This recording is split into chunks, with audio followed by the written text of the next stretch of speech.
right, good morning. Great to have you. If we haven't met by chance, I'm Kainu. It's my privilege to be a pastor here at Vancouver Church. Welcome into the room. Welcome online. We're doing a series in the book of Exodus. If you have a Bible with you, you can open up to Exodus chapter 6. Actually open to 7 and then just rewind a couple of verses. We've been walking through this book and it's giving just tremendous insight into our experience and our world around us. It's an ancient book. If you're not familiar, this all takes place, or at least this is an ancient experience, this all takes place some 3,500 years ago, okay? So this is a ways back. As we step into this passage today, I got to ask you this, have you ever been in a conversation and wanted someone to listen to you, and they didn't? I was in a business deal. My wife does some land development historically, and I was kind of like her hourly help, all right? And I knew a guy that knew a guy, and we were doing a deal, and he was saying, hey, yeah, this is what we'll do, and you invest this, and I'll invest that, and all that. And I didn't know him really well, but he's a pretty good guy. And so some time goes by, we kind of move forward in ours. There's radio silence on him. He's got some circumstances that aren't really working out, but we're like, no problem. He'll chip in his investment here coming up. And time goes by, and I'm sending, emails and checking in and texts and all that. And like, hey, we got to go have lunch. So we sit down, and I'm explaining the history like there's no doubt about it at all. And he just keeps talking and talking, and I'm talking. 2 hours later, I walk out of there. I'm driving home. I call my wife. I go, honey, this guy's never going to listen to me. I don't know if you've ever been there. Where you want somebody to listen to you, they're not listening to that, is what is happening right here. Moses is saying about the Pharaoh that God has told him to go talk to, that this guy is never going to listen to me. Exodus chapter 6 at verse 28. It says, now when Yahweh, which is the name that God gives himself, when Yahweh spoke to Moses in Egypt, he said to him, I'm Yahweh. Tell Pharaoh, king of Egypt, everything I tell you. But Moses said to Yahweh, since I speak with faltering lips, why would Pharaoh listen to me? Moses is saying, yeah, this guy's never going to listen to me. Evidently Moses stammers. He stutters, perhaps. He trips over his words. Maybe he's got a speech impediment of some kind. This guy is, in his mind, this guy's never going to listen to me. And God responds to him and says, Moses, you are right. He's not going to listen to you. But it's not because you speak poorly. It's not because you're unimpressive. In fact, I'm going to elevate you in a spot. It goes on. It says, Yahweh said to Moses, see, I have made you like God to Pharaoh, and your brother Aaron will be your prophet. Kind of a weird little statement when we're just first reading it, but basically, what God is doing is setting up Moses to be a peer of Pharaoh. That Pharaoh is representing the nation of Egypt, and Moses is representing the nation of Israel. And then they both have their assistants, Pharaoh's got his court of magicians and stuff, and Moses has his bro. And he's got his brother, who's the prophet, the mouthpiece. And what God is saying is, you're going to have so much more power at your command that you will be like God compared to him. One of the pieces, it's interesting, that Pharaoh himself, and he has these assistants, these magicians, you see Aaron in the scene, Moses' brother, Aaron as his spokesman. Aaron's only in the picture as long as the magicians are in the picture. And once they fail, if you fast forward and read on, you realize they're actually going to fail to be able to match what God is doing through Moses. They go away, and then you don't hear about Aaron being his spokesman anymore. Moses himself is going to speak, and one of the points that's being made here is that God's saying, I could care less about how eloquent you speak. I wonder if you ever have moments where you don't speak what God has said because you're afraid you're going to blow it. God is not limited by our poor speaking skills. He's only limited by our willingness to speak. And he says to Moses, hey, Moses, you're right. He's not going to listen to you. But I never said he was going to listen to you. I just told you to go tell him what I told you. It is not on you. When God prompts you to speak truth to somebody, it's not up to you to close the deal, for them to accept what's being said. He's saying, you know what? You're right, Moses. He's not going to listen to you. In fact, I'm going to ensure that he doesn't listen to you. It's a strange directive. Moses is given a mission that feels to him like it won't be successful. Verses 2 and 3 say it this way. Say that you are to say everything I command you, and your brother Aaron is to tell Pharaoh to let the Israelites go out of his country, but I'll harden Pharaoh's heart. And though I multiply my signs and wonders in Egypt, Pharaoh's not going to listen to you. So why harden the heart of Pharaoh? You know, that insight into God's plan, I don't know how that sits with you, but I know especially early on in my faith life when I would hear this kind of stuff, I'd think, well, wait a second, that doesn't seem right. That doesn't seem fair. That God's just going to go harden his heart. You know, Pastor Steve did an incredible job unpacking this, kind of getting us into this topic a few weeks back. I know that sermon was very meaningful to me, and it was to a lot of you because you told me as much. And I encourage you to go check it out if you haven't. So you might ask why talk about it again, and the answer to that would be because the Bible talks about it again. That's what we do, is we follow along what the scriptures say, and we know when there's repetition of theme that that's a big deal, and this is a huge theme in the book of Exodus, and we're going to look at that. But think for a moment what harden your heart actually means. It essentially means that you are rejecting the authority of God, you're resisting the loving leadership of God. And that's kind of a central question today. In fact, we're going to take communion later today. For anybody who's, claimed faith in Christ, his life, his death, his resurrection, then we're going to take these elements that represent the bread and the cup as this expression of him giving his life. And there's this question that we need to evaluate going in there, and that is, what's the condition of my heart? Right? Because we don't want to go through religious motions. We want to fulfill the purposes of this reminding opportunity that Christ has given us to take the bread and the cup. And so be thinking right now, and even be praying, okay, God, what is my heart condition toward you? How resistant am I to your leadership? How much am I embracing your authority? Yahweh says, I'll harden Pharaoh's heart by commanding him to do what I know he will refuse to do. See, when I was thinking about this, I was like, well, that doesn't seem fair. God, you're going to reach in there and make his heart all callous, and he can't even help it at all. And it's as if God is saying something like, well, I'm not going to need to inject any extra dosages of stubbornness into this guy's heart. That will not be necessary. He's already freely hardening his heart. The stubbornness that's there, it's all there that's necessary to making his heart solid as a rock. Jewish scholar Nahum Sarna, it's interesting that he points out that this topic of the hardening of Pharaoh's heart shows up 20 times in either directly or implied, chapters 4 through 14. And even further, of those times, he says, 10 times it's said that Pharaoh hardened his own heart, 10 times the hardening of Pharaoh's heart is attributed to God. Furthermore, it is not until the 6th plague that the divine intervention begins. For the first 5 plagues, Pharaoh's refusal to change his mind is the product of what?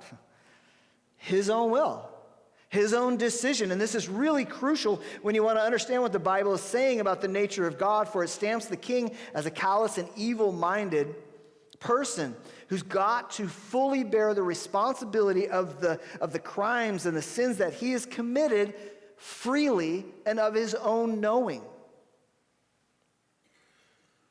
By reinforcing Pharaoh's stubbornness, God shut off the capacity to choose of this miniature deity. Remember, the guy thinks he's a god.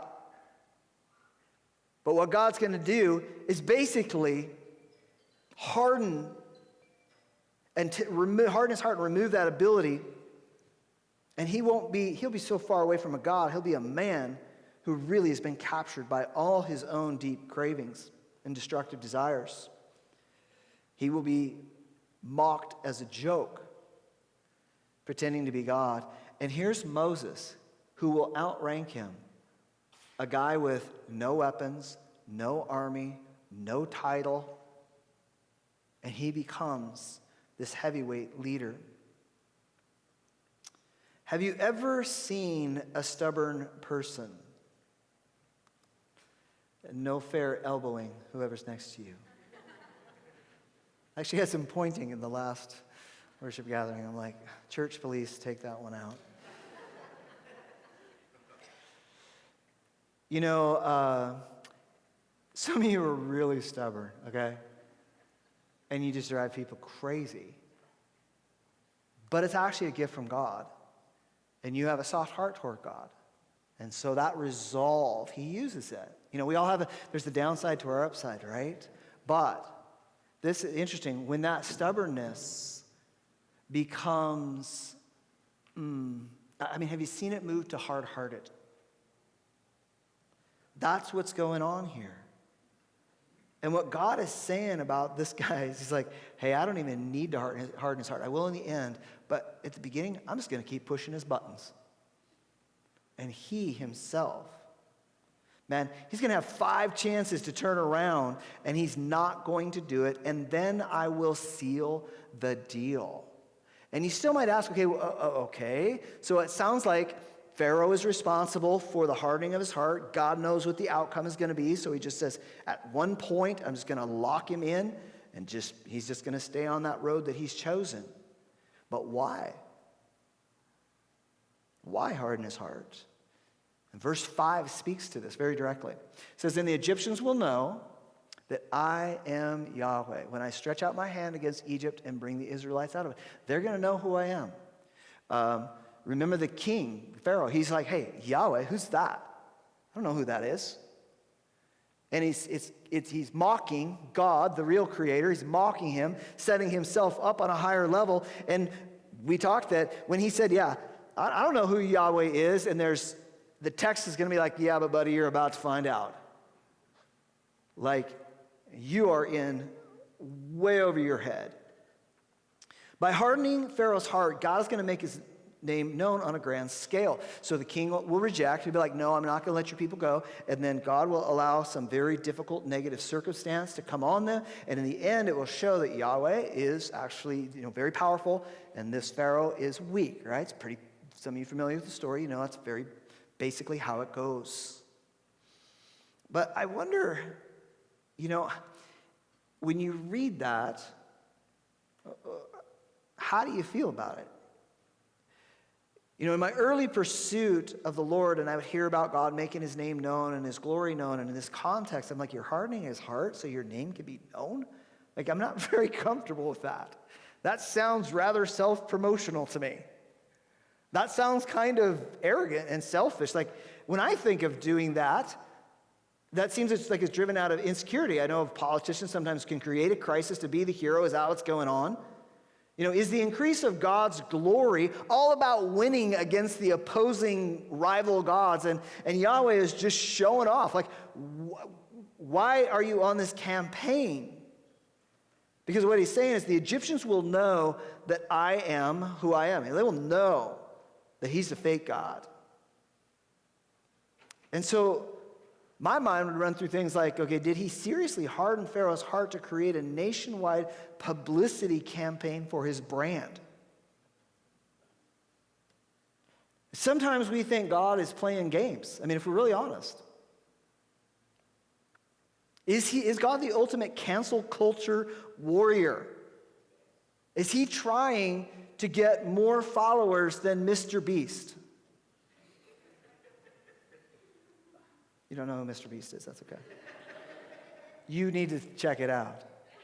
Some 300 million followers. Keep in mind who Egypt is. Keep in mind what Egypt is doing. By hardening Pharaoh's heart, God will make his name known on a grand scale to a nation that is prosperous through slavery. He's not just arrogantly showing up and showing off. He's saying enough. You've oppressed these people. You've used them. You have enslaved them. Your economy is thriving because of them. And I'm done. So Yahweh will nationally display the corrupt nature of Pharaoh, and he's revealing how all Egyptians are complicit in the corrupt practices of the king. A scholar I mentioned earlier, great insight on this particular passage. We show that. In the biblical view, society as a corporate entity cannot evade responsibility for the follies and evils committed in its name. And it cannot escape the consequences thereof. Egypt's about to suffer a concentrated succession of disasters. At some point, we'll unpack that a bit more. That should make most of us a little bit uncomfortable. What God is calling to account a group of people who benefited from the evil behavior of their leaders and were complicit in not standing up for the people that were oppressed, creating a major segment of their economy. And God's saying, I'm calling it to account. And sometimes God has to let it get bad enough to get our attention. You see, the storyline seems to be that they could repent, but they won't, at least not until their experience is bad enough, and ironically, that their experience is somewhat the experience of the people that they had oppressed. Now, we know that Pharaoh doesn't listen, and we wonder, okay, is that just sheer pride? Is it just pride? And for sure, the guy is prideful. Verse 10 through 12, it's demonstrating how resistant he is, even when his eyes are seeing the power of God. So Moses and Aaron went to Pharaoh and did just as Yahweh commanded. Aaron threw his staff down in front of Pharaoh. It's like this, this stick that he's got with him, and his officials, and it became a snake. And Pharaoh then summoned wise men and sorcerers, and those Egyptian magicians. They also did the same things, but by their secret arts. Each one threw down his staff, and it became a snake. But Aaron's staff swallowed up their staffs. What's going on here? This all seems like kind of craziness.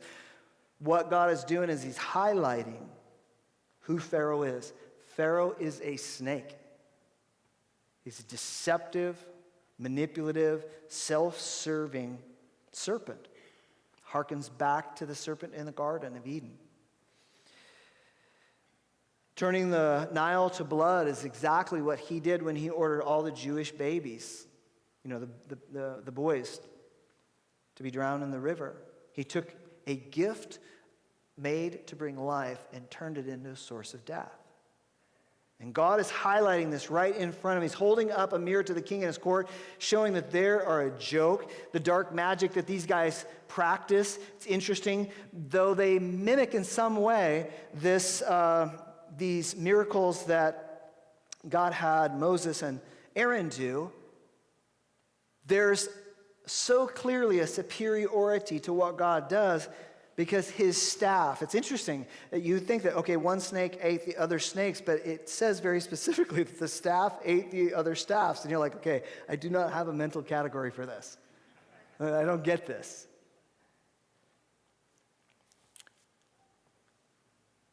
But follow it for a second. And you might also ask the question, okay, are these guys just like illusionists? Some people claim that they could do these things in terms of illusions and put certain chemicals in the water and make the water a certain color. Maybe that's the case. And are these dark supernatural powers? Maybe that's the case. It's vague in the passage. When it's vague in the passage, what do? We begin to reflect on all the possibilities. And sometimes you don't get specific answers, but you get a whole lot more understanding.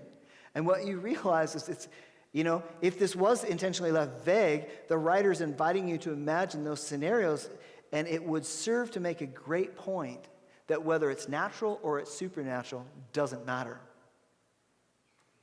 Because by comparison, the power of the king is a joke next to the power of God. The staff represents the authority of the king. And here are these two guys that are nobody with no titles and no army and no weapons or anything. And they're winning the showdown because the power of God's with them. Pharaoh should have relented, but then the punchline of this whole section is verse 13. Read this with me. Read out loud. Here we go. Yet Pharaoh's heart became hard, and he would not listen to them, just as Yahweh had said. Pharaoh is prideful for sure, but why did he not listen? Why did he choose to let his heart get hardened? He doesn't listen to Moses because he's got a lot to lose. No doubt this guy is vain. No doubt he's arrogant and he's stubborn, yet it's not his only motivation. He had huge incentives to retain this group of people. Think of the risks that he would take in order to let this massive nation, hundreds of thousands of people, perhaps millions, he's going to lose a lot. He can lose economic stability, political power, military strength, social influence, spiritual status. He will diminish his material wealth, personal security, the extreme indulgence that he lives at, the family advancement, and countless opportunities. This guy, he doesn't want to lose that, okay? He is the king, and a king is presented with many temptations for sure. But it's interesting, being the king is not what makes him sick and selfish. Because remember, this book started out referencing another Pharaoh, didn't it? The Pharaoh that was in power, the good king, if you will, when Joseph was in Egypt.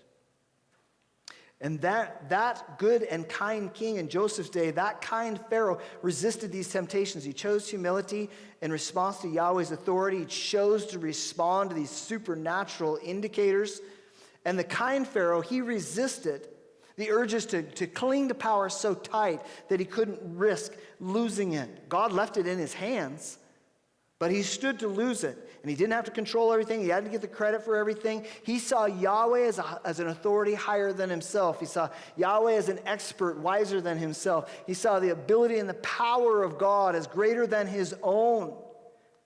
And contrasted is this cruel Pharaoh who sees things just the exact opposite. He's like, I don't know who Yahweh is. He's saying, I'm the authority higher than Yahweh. I'm the wisest expert higher than Yahweh. I'm more reliable at providing. Now think about his logic for a second. And we learn a principle, though, here that we got to look at. And it's this. When I place my authority above God's authority, my heart grows harder. When I place my wisdom above God's wisdom, my mind grows darker. When I place my ability to provide above God's ability to provide, my faith grows weaker. And we look at Pharaoh and we're like, oh man, that guy's a fool. He is so prideful, but give him a little bit of grace. I mean, before we get too cocky, it would make sense if he says, okay, Yahweh, I don't know who that is, but I think I can provide better than he can. His people have been in slavery for hundreds of years. What kind of God is that?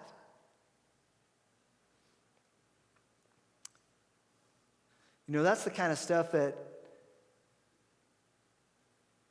quiets us down in a conversation. We talk about this all the time because I think we experience it all the time. And that is when somebody maybe doesn't, those of you that trust in Christ and, you know, your heart is like fully committed to God, or at least you desire for it to be, and you have a friend who's like, hey, I don't get it. I don't get why bad things happen to good people. I know you've been there in that spot. And sometimes we get a little quiet because we're like, yeah, I don't know if I have a great answer to that. And so Pharaoh, man, he's not betting on the God that allowed slavery of his people. And there's some kind of logic there. And so why does God allow suffering? This is where we miss ourselves in the story, that we don't realize that just like Pharaoh rejected the authority of God, that's what every person does. The scriptures speak about that. And like Pharaoh, we've gone independent, and as a result, we condemn ourselves. And we're trying to make it through life without really having to trust God. You know, this is the reason that Jesus showed up. Arguably the most famous verse about Jesus is in John 3:16. It says that God so loved the world that he gave his one and only Son, that whoever believes in him wouldn't perish, but have eternal life. And I love this. For God did not send his Son into the world to do what? Yeah, to condemn. He didn't show up to condemn the world, but to save the world through him. When you have somebody that doesn't embrace Christ, and you think, you know what, you're the problem with our culture. The way you make the choices, the people that you sleep with, the morals that you embrace, the politics that you promote, you're the problem. What we do when we do that is we're condemning that person. And guess who does not do that? Jesus doesn't do that. He has no need to add to the condemnation that we've loaded on ourselves. In fact, the next verse, often we don't read this, verse 18, talks about whoever believes in him is not condemned, but whoever does not believe stands condemned already. Guys, that's why the suffering goes on in the world. The early followers of Christ, people would mock them. Hey, you said Jesus is coming back. Why is he delaying so much? And in essence, what Peter relays is that God is not slow as we count slowness, but he is unwilling that any should perish. And he's waiting. And what that means is if he just calls everybody to judgment, it's game over. No more chance. And so what he says to us, his followers, is, hey, hang with me. It's going to be a rough ride for a while, but your outcome is guaranteed. And I will be with you. And I want you to deal with evil in this world like I do. Bringing grace, bringing truth.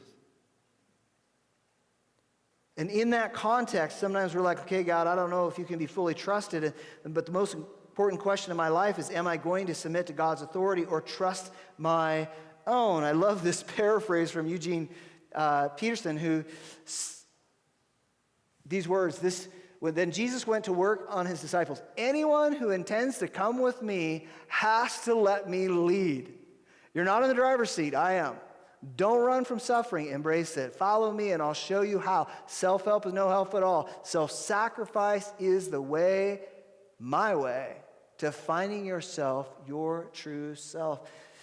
The barriers we hit in following Jesus is when he says, hey, I want you to take this route. And we're like, oh, I don't know that I want to do that. You've called me to be generous. I don't know that I actually want to be generous because I'm afraid I'm going to miss out. You've called me to have a certain moral purity about me. But you know what? I'm tired and this will give me a shot if I look on this screen or I go lay in that bed.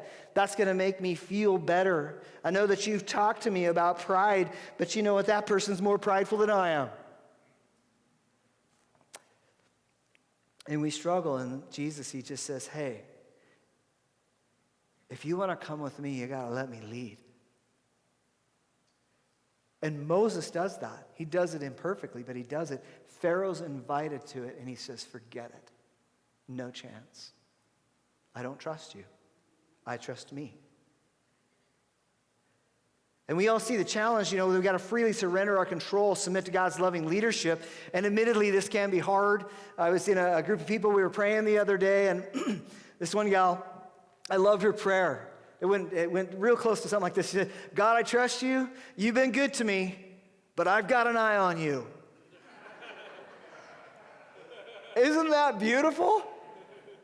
It's so honest. I loved it. I started laughing out loud in the prayer. And she has had, at seasons, a very rough ride, came into the clear for a while and was back through another rough ride. And we get scared. Oh, God, I hope that my belief in you proves to be wise. Because it doesn't feel like it is right now. Do you know that feeling? Super effective ministry leader. We were having a conversation. He knows that, that I freely acknowledge that we allow no perfect people at this church, and I'm at the front of that line. And that I go to counseling, on and off through the years. I have quite a bit. And he was asking about that. When I realized he was poking at it, in fact, he said, I encouraged him. He's a very good leader. And he said, well, thanks, I appreciate that. He goes, but the biggest mistakes I make are definitely in the emotional intelligence category. And he'd never gone to counseling. And he was struggling. Was he going to trust God and dig in that way? Guys, we question the reliability. I don't know where you are today. What's your trust level with the Lord today? How high is your confidence that his authority makes more sense than yours? What decision are you looking at right now that's like he's calling you? Hey, I want you to trust me with that relationship. I want you to trust me with those dollars. I want you to trust me with that career. I want you to trust me on the topic of forgiveness. I know what I'm talking about. You are trapped, and I'm trying to set you free.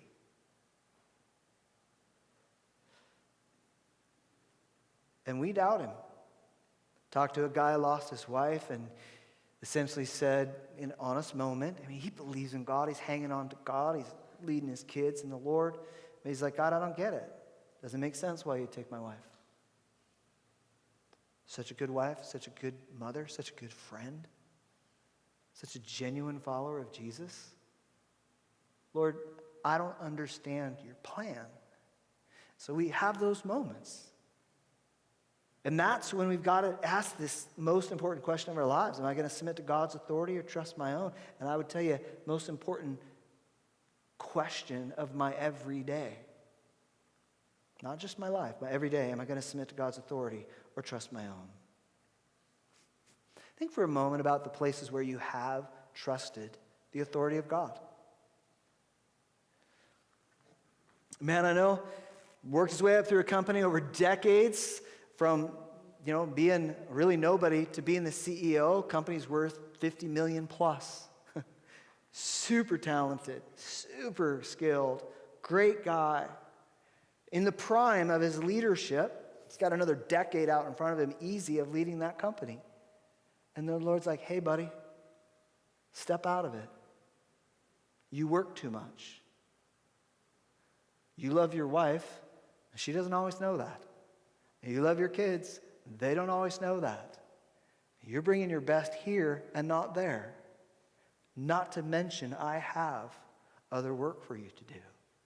And so he goes in, says, okay, 2 years from now, I need to not be in this seat. That's a miracle of God.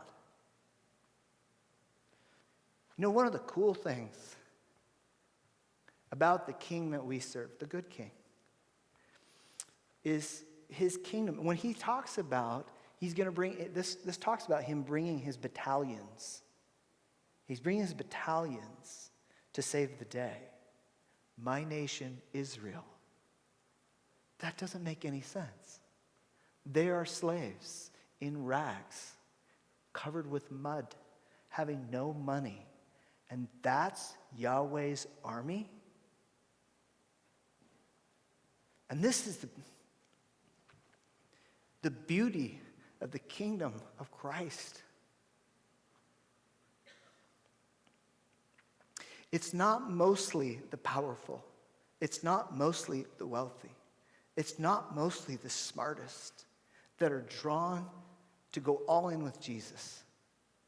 Thank God his mercy extends in all those places. But it's the broken. It's the unimpressive.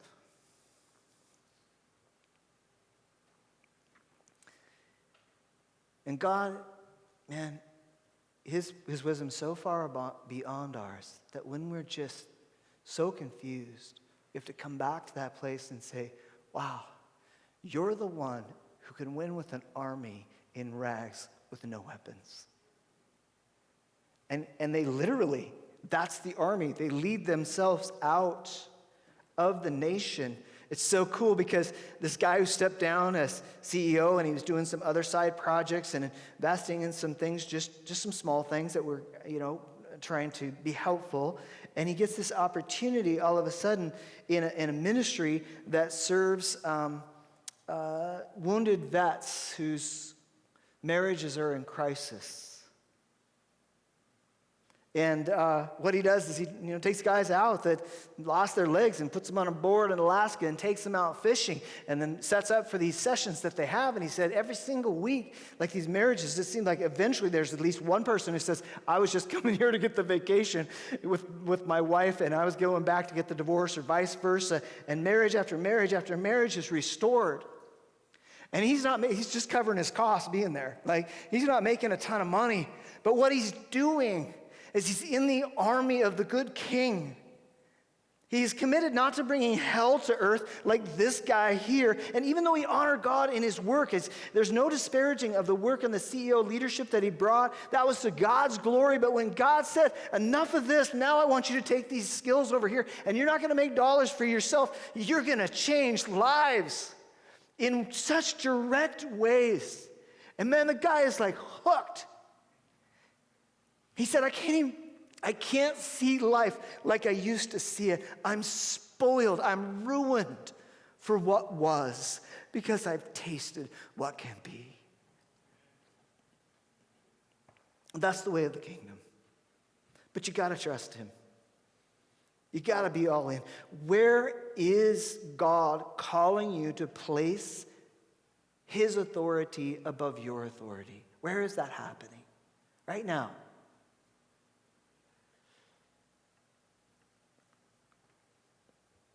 You making career decisions that are going forward and you're like, I can make a boatload of cash, and maybe that's what God wants you to do because he will give you a gift of generosity. And some of the most generous people that I know, they've had a gift of being able to do that. And they carry heavy this sense of responsibility of whom much is given, much is expected. They take that very, very seriously. And maybe God's called you down that road. Or maybe God said, you could do that, but I want you to go over here. I want you to do this art expression. I want you to work with kids. You're not going to make a ton of cash. I want you to work in a nonprofit. Is there a career decision that's being made? Is there a family decision? Is there marriage? What is it that you need? Sexuality. Talk to a young man. Hey, how's it going? And he's like, good. I was like, hey, how's that dating relationship? Yeah, that's really cool. Girlfriend and everything. He goes, you know what? She's good, but we're not together. Okay, what's going on there? Well, her history, my history, they were marked with a lot of sensuality in our relationships. I wanted to make that change. She's kind of new to the Lord, and that made her really insecure. So we had to come to the decision that that's not where I'm at. So when God's authority says one man, one woman, one lifetime in the context of marriage, and you're like, well, I don't know that's, I don't know if I agree with that. What's he calling you to? I want to ask our musicians to come up. And I want to ask you to be reflecting on this question. Where do I need to place God's authority on my own? Is it with my friendships or my status? Like I just drive myself to be, promote my influence. And it's consuming me. Is it self-protection and I just stay back isolated? What is it? Where is he calling you to? In a moment, you'll be free to come grab these elements. And I want to ask you if you would just remain in your seat until you answer this question. Can we go to the question? What's the next slide? Yeah. Lord, where do I need to trust your authority over my own? Does that make sense? Where do I, in fact, even right now, let's just shift into worship mode, into prayer mode. I want to ask our prayer team to come down and be available on the sides right over here as well. I have these people pray for me almost every single week because I need it. But the question, where do I need to trust your authority over my own? Will you take a posture of prayer? Maybe that's a bowed head for you. Maybe that's your palms lifted to heaven. Maybe that's kneeling down. Maybe that's standing up. And we just ask this question of the Lord and then sit quiet. Lord, where do I need to trust your authority over my own?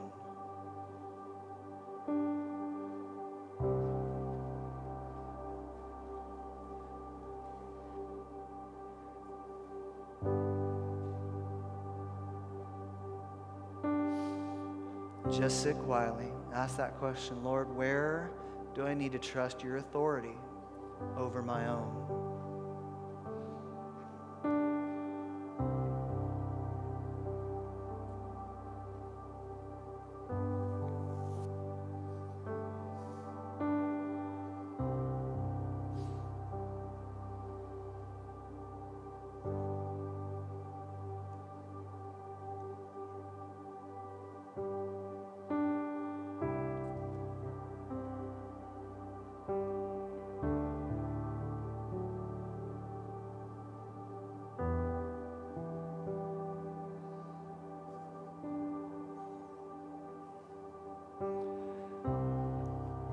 Father, I pray that by your Spirit you would speak to our hearts and our minds. We've showed up here today for a lot of reasons. We showed up to love each other well. We showed up to sing songs to you, express our affection, our dependence. More than anything, we desire you. And we confess that there's many times that we trust you and then we fade away from that. Spirit, will you speak specifically, and may we be less afraid to trust your authority, your wisdom, your power over our own.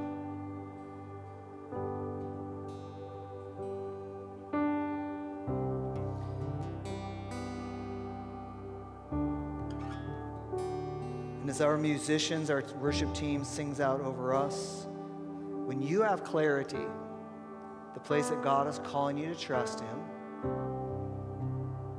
you can come down, you can grab the elements, and then you can take them back to your seat. And if you're at a place where you're saying, okay, God, I'm asking for your help to trust you in this area, then take those elements.